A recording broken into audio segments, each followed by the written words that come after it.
अस्सलाम वालेकुम। आप देख रहे हैं देसी टीवी यूएसए और मैं हूं शाइस्ता जलील। नजर डालते हैं सबसे पहले हेडलाइंस पर।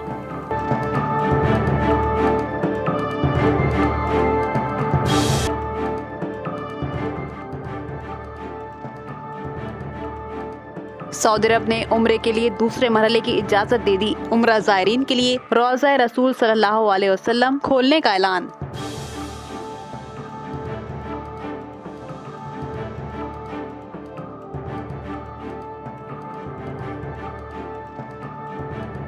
अमेरिकी medicine company Johnson and Johnson ने कोरोना वैक्सीन की आजमाइश रोक दी। एक शख्स में नामालूम बीमारी पाए जाने पर वैक्सीन के तजुर्बात रोक दिए गए।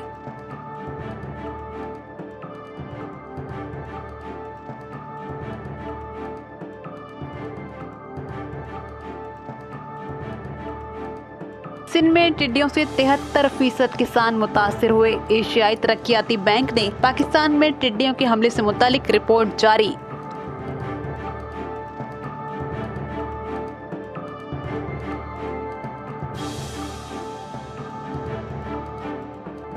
इंडिया ने पाकिस्तान में हमले करवाए, सबूत मौजूद हैं। कश्मीर पर बामानी मुज़ाकरात के लिए भारत संजीदा है तो कश्मीर के तमाम सियासी कैदियों को फौरी रिहा किया जाए। वज़ीर आज़म इमरान खान के मुआवन खुसूसी बराए कौमी सलामती डॉक्टर मोईद यूसुफ का भारतीय सहाफ़ी को इंटरव्यू।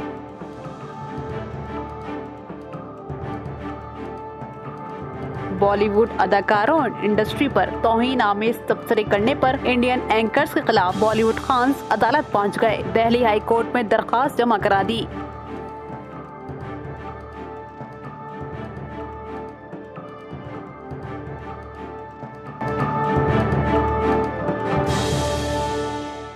ये थी हेडलाइंस। अब खबरें तफसील के साथ।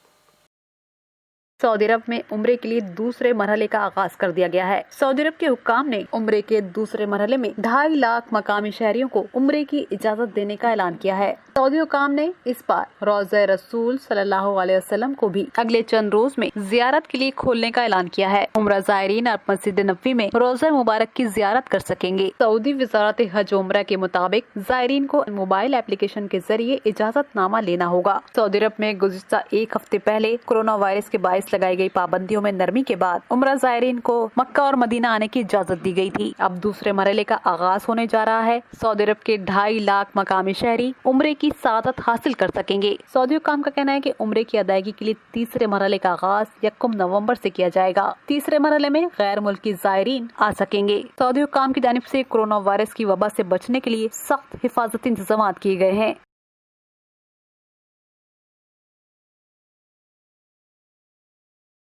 American company Johnson and Johnson ने कोविड-19 की वैक्सीन की आजमाइश का अमल रोक दिया है। जॉनसन एंड जॉनसन कंपनी के जराये का कहना है कि जिन अफराद पर इस कोविड वैक्सीन की आजमाइश का अमल जारी था, इनमें से एक शख्स में नामालूम बीमारी पाई गई, जिसके बाद वैक्सीन के तिब्बी तजुर्बात को आर्जी तौर पर मुअत्तल कर दिया गया है। वैक्सीन की आजमाइश में हजारों अफराद शामिल हैं। आर्जी तौर पर तजुर्बाती अमल को रोकना कोई गैर मामूली बात नहीं। जॉनसन एंड जॉनसन कंपनी ने बताया है कि कोविड-19 वैक्सीन के लिए बड़े पैमाने पर वैक्सीन का तजुर्बा जारी था। हजारों अफराद ने हिस्सा लिया। कंपनी की जानिब से ट्रायल्स दोबारा शुरू करने के बारे में मजीद तफसीलात सामने नहीं आई।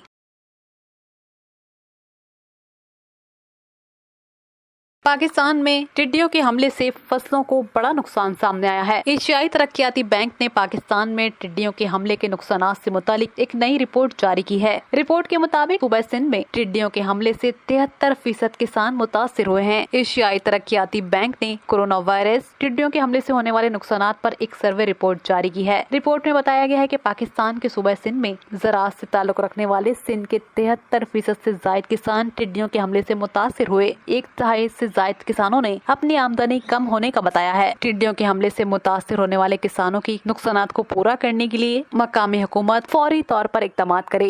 टिड्डियों के हमले से फसलों को शदीद नुकसान पहुंचने पर एशियाई तरक्कियाती बैंक की रिपोर्ट कहती है कि लॉकडाउन के बायस गंदम, सब्जियों, दूध और दीगर ज़रूरी अजनास की सप्लाई शदीद मुतासिर हुई। एशियाई तरक्कियाती बैंक की रिपोर्ट ने सिंध के हवाले से जारी की गई रिपोर्ट में कहा गया है, there are 3 levels. I have a background in scholarship. There are 3 levels at which a state can operate in the international community of nations. There's the multilateral international, which is the UN. We know what India thinks of the UN resolutions. We know what India said about the plebiscite after going to the UN itself and then pulling back from it. The second level is bilateral. For years, for decades, since 1972, Shimla, India told the world it's a bilateral matter. We'll use Shimla. Pakistan के वजीर आजम इमरान खान के मुआवन खुसूसी बराए कौमी सलामती doctor Moid Yusuf ने भारतीय सहाफी को interview में भारत के पाकिस्तान में दहशतगर्दी के सबूत पेश करने का बयान दिया है। मोईद यूसुफ ने इंडियन जर्नलिस्ट को दी गए एक इंटरव्यू में पाकिस्तान में होने वाले दहशतगर्द हमलों पर बात। उन्होंने कहा कि आर्मी पब्लिक स्कूल APS हमले का मास्टरमाइंड भारत की खुफिया एजेंसी राज से राब्ते में था। मोईद यूसुफ ने कहा कि पाकिस्तान के पास भारत से की गई फोन कॉल्स के तमाम सबूत मौजूद हैं। रॉ ने चीनी consulate, world continental, Gwadar, Pakistan stock exchange पर हमले करवाए। मोईद यूसुफ के बकौल अफसरान की निगरानी में अफगानिस्तान में TTP और दहशतगर्द तंजीमों को जम किया गया। इंडियन जर्नलिस्ट को दिए गए ऑनलाइन इंटरव्यू में कहा, चीनी कॉन्सुलेट पर हमले में मरकजी मुल्जिम असलम अच्छू का इलाज नई दिल्ली के अस्पताल में किया गया। मोईद यूसुफ ने कहा कि पाकिस्तान ने बामानी मुज़ाकरात के लिए भारत के सामने शराइत रखी है कि कश्मीर में गैर इंसानी फौजी मुहासरा फौरी तौर पर खत्म किया जाए। कश्मीर में होने वाली इंसानी हुकूक की संगीन खिलाफ वर्जियों को रोका जाए। फौजी मुहासरों को खत्म किए बगैर पाकिस्तान का भारत से मुज़ाकरात करना नामुमकिन है।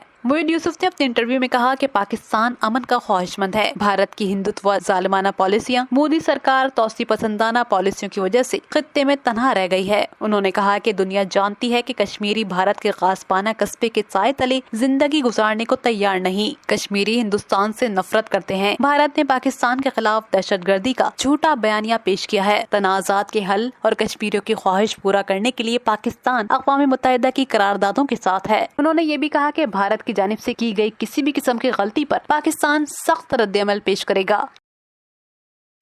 What happened on the 5th of August? A unilateral decision that Shimla explicitly says you cannot do. And don't take my words for it.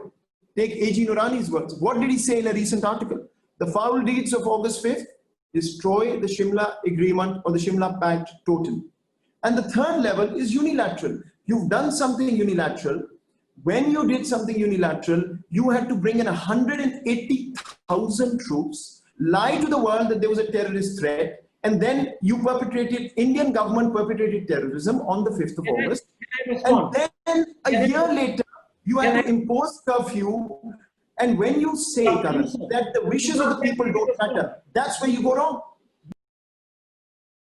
Indian TV channels के एंकर्स की जानिब से बॉलीवुड फिल्म इंडस्ट्री और इनके अदाकारों पर तौहीन आमेज तबसरे करने पर, सख्त जबान इस्तेमाल करने पर बॉलीवुड के अदाकार इंडियन एंकर्स के खिलाफ अदालत पहुंच गए। बॉलीवुड अदाकार करण जौहर, बॉलीवुड के चारों खान्स अनिल कपूर, अजय देवगन और दीगर बड़े अहम बॉलीवुड अदाकारों की जानिब से प्रोडक्शन कंपनीज की जानिब से इंडियन टीवी चैनल्स के एंकर्स के खिलाफ दरखास्त दायर कर दी गई है। रिपब्लिक टीवी और टाइम्स नाउ टीवी चैनल समेत इंडियन टीवी चैनल्स के 4 एंकर्स उर्नाब गोस्वामी, प्रदीप भंडारी, राहुल रविशंकर और नविका कुमार के खिलाफ दिल्ली हाई कोर्ट में दरखास्त दायर कर दी है। बॉलीवुड अदाकारों की दरखास्त में कहा गया है, इन पर इल्जाम बेबुनियाद हैं, इनकी साख को नुकसान पहुंच रहा है। इंडियन टीवी चैनल्स के एंकर टीवी पर बैठकर इन तौहीन आमेज तबसरे कर रहे हैं कि इन सब एंकर्स को गैर जिम्मेदाराना तौहीन आमेज तबसरे करने से रोका जाए। इंडियन टीवी चैनल से अदाकार सुशांत सिंह की केस की तहकीक के दौरान मंशियात के इस्तेमाल का पहलू सामने आया था, जिस पर बॉलीवुड फिल्म इंडस्ट्री पर काफी तनकीद की जा रही है। बॉलीवुड फिल्म इंडस्ट्री में काम करने वाले अदाकारों पर ड्रग्स के इस्तेमाल का इल्जाम आयद किया गया था। आप हमें फेसबुक और यूट्यूब पर भी ज्वाइन कर सकते हैं। हमारा पेज है देसी टीवी USA, जबकि लाइव प्रोग्रामिंग देखने के लिए लॉग ऑन कीजिए www.desitvusa.com। देखते रहिए देसी टीवी USA। सब्सक्राइब करें हमारा यूट्यूब चैनल देसी टीवी USA। अपडेट्स के लिए बेल आइकन को प्रेस करें। कीप वॉचिंग देसी टीवी USA।